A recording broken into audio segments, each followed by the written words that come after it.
जैसे कि आप लोगों को बताया गया था कि मतलब आयत के बारे में, वर्ग के बारे में और त्रिभुज के बारे में। तो जैसे कि वहाँ सूत्र द्वारा हम कुछ सवाल बताए थे त्रिभुज की आयत के बारे में और वर्ग के बारे में। आज आप लोगों को हम त्रिभुज के बारे में बताएंगे। पहले देखा जाएगा त्रिभुज किसे कहते हैं। त्रिभुज किसे कहते हैं? किसी समतलीय क्षेत्र पर तीन रेखाखंडों से घिरी, किसी समतलीय क्षेत्र पर तीन रेखाखंडों से घिरी आकृति या बंद आकृति को क्या कहते हैं? त्रिभुज कहते हैं। त्रिभुज में कितनी भुजाएं होती हैं? तीन भुजाएं होती हैं तथा शीर्ष भी तीन पाए जाते हैं और कोण भी तीन पाए जाते हैं। जैसे यहाँ पर चित्र में देखा जाएगा, यहाँ पर जैसे आपको ये त्रिभुज समतलीय क्षेत्र में मान लिया गया ए बी सी, तो यहाँ त्रिभुज ए बी सी में त्रिभुज के शीर्ष यहाँ पर ए बी सी है। क्या है? ए बी सी है। कोण, त्रिभुज के कोण यहाँ पर कोण ए बी सी, कोण ए सी बी, कोण बी ए सी। यहाँ तीन भुजा हो जाएंगे। त्रिभुज की भुजा तो त्रिभुज की भुजा यहाँ कितना दिया? यहाँ पर त्रिभुज की भुजा हो जाएगा ए बी, बी सी और सी ए। तो यहाँ तीन रेखाखंडों से बंद आकृति को क्या कहते हैं? त्रिभुज कहते हैं। त्रिभुज में तीन शीर्ष, तीन कोण तथा तीन भुजाएं पाई जाती हैं। अब त्रिभुज के अंतर्गत हम आप लोग को सूत्र बताएंगे। त्रिभुज के अंतर्गत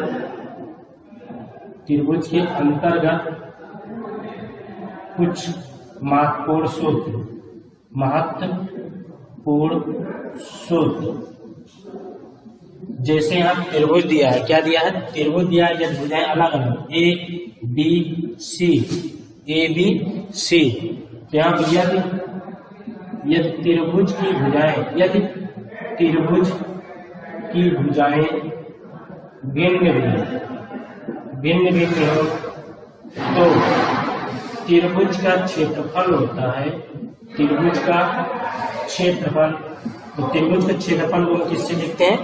ए से लिखते हैं। तो त्रिभुज का क्षेत्रफल बराबर होता है under root S minus A, S minus B, S minus C. जहां यस क्या है? जहां यस परिमित को ही क्या बोला जाता है? परिमाप बोला जाता है। क्या बोला जाता है? परिमाप बोला जाता है। ए बी सी क्या है? भुजा है। तो त्रिभुज का क्षेत्रफल बराबर होता है under root S minus A, S minus B, S minus C. जहां यस क्या है? परिमित कोई परिमाप भी बोला जाता है, या ए बी सी क्या है? भुजाएं हैं। एक सूत्र होता है त्रिभुज का क्षेत्रफल बराबर, यदि समकोण त्रिभुज दिया है, यदि समकोण त्रिभुज हो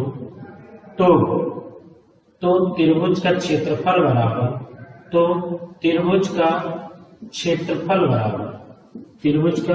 क्षेत्रफल बराबर होता है ए बराबर 1/2 आधार गुणे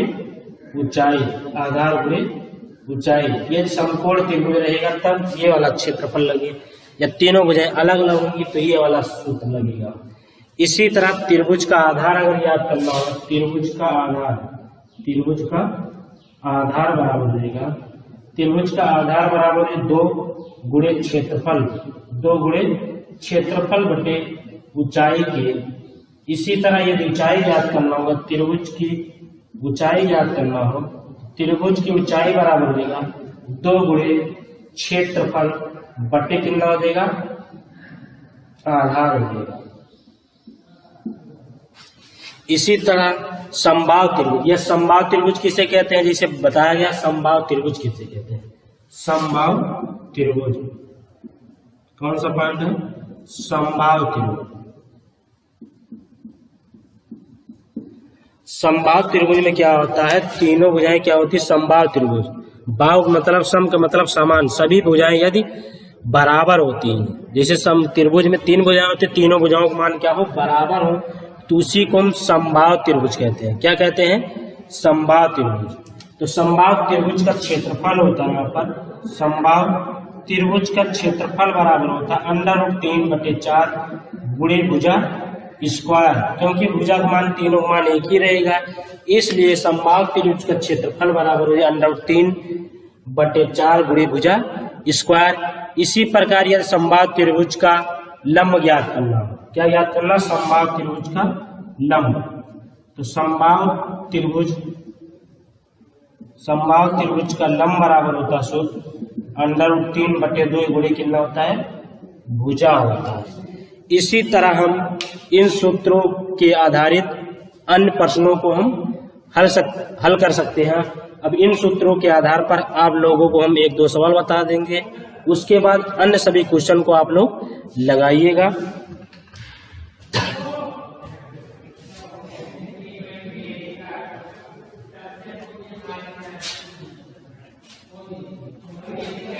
जैसे त्रिभुज के अंतर्गत, इसके अंतर्गत त्रिभुज के अंतर्गत कोई हम क्वेश्चन मान लेते हैं। जैसे दिया है किसी त्रिभुजाकार मैदान की भुजाएं 13 सेंटीमीटर, 14 सेंटीमीटर और 15 सेंटीमीटर हो, तो हमें त्रिभुज का क्षेत्रफल ज्ञात करना। क्या ज्ञात करना हो, त्रिभुज का क्षेत्रफल ज्ञात करना हो। तो हम जिसे क्वेश्चन में बता दे रहे हैं, किसी त्रिभुजाकार, जिसे क्वेश्चन में दिया किसी त्रिभुजाकार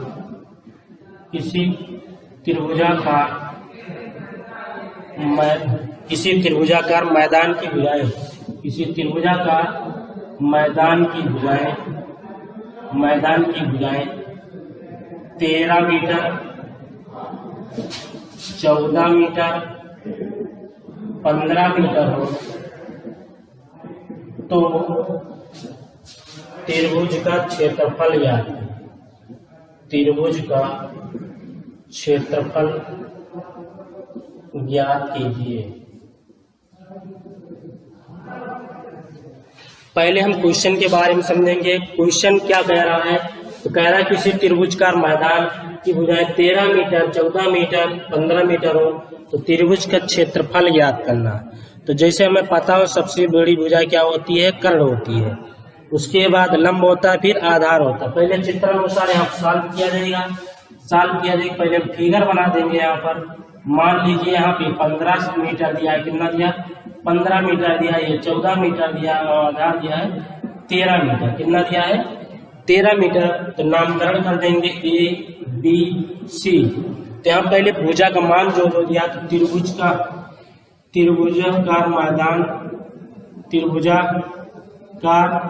मैदान की भुजा पहले लिखा जाएगा, मैदान की भुजा A बराबर यहाँ दिया 13 मीटर, कितना दिया है 13 मीटर, A बराबर, B बराबर दिया 14 मीटर, उसके बाद C बराबर दिया है 15 मीटर, कितना दिया है 13 मीटर, 14 मीटर और 15 मीटर। पहले हम परिमाप ज्ञात करेंगे, यश का मान ज्ञात करेंगे।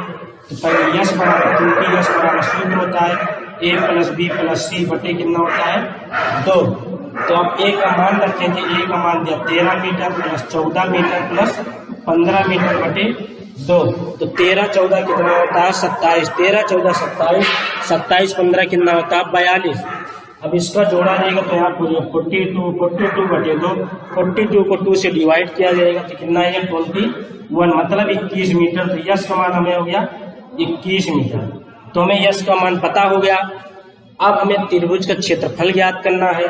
तो यहाँ क्योंकि अभी सूत्र बताया गया कि त्रिभुज का क्षेत्रफल बराबर, क्या बताया गया, त्रिभुज का क्षेत्रफल बराबर, तो त्रिभुज का क्षेत्रफल बताया गया था √S minus A, S minus B, S minus C. अब यहाँ हम सभी भुजाओं का मान तथा यश का मान वैल्यू रख देंगे। यहाँ पर √यस का मान निकला 21, यश का मान 21 माइनस 13, 21 माइनस 14, 21 माइनस 15। अब यहाँ पूछेगा घटाया जाएगा, तो यहाँ पूछेगा √21 में से 13 घटेगा, आएगा कितना 8।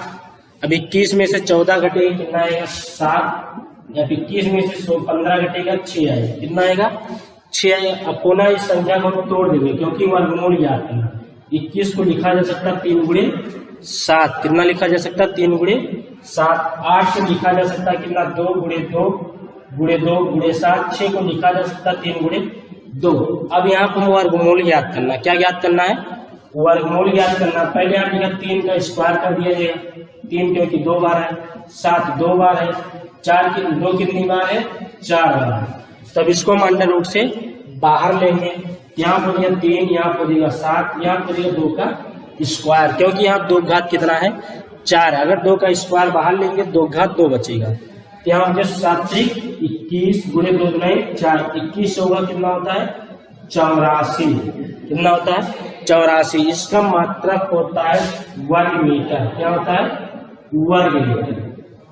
तो जैसे क्वेश्चन में दिया था, पहले हम क्या ज्ञात करेंगे? परिमाप ज्ञात करेंगे। परिमाप ज्ञात करने के बाद तब हम त्रिभुज का क्षेत्रफल ज्ञात करेंगे। इसी तरह हम आप लोग को 1 2 3 और सूत्र और बताएंगे, जैसे समलंब का क्षेत्रफल और समचतुर्भुज का क्षेत्रफल और समांतर चतुर्भुज का क्षेत्रफल।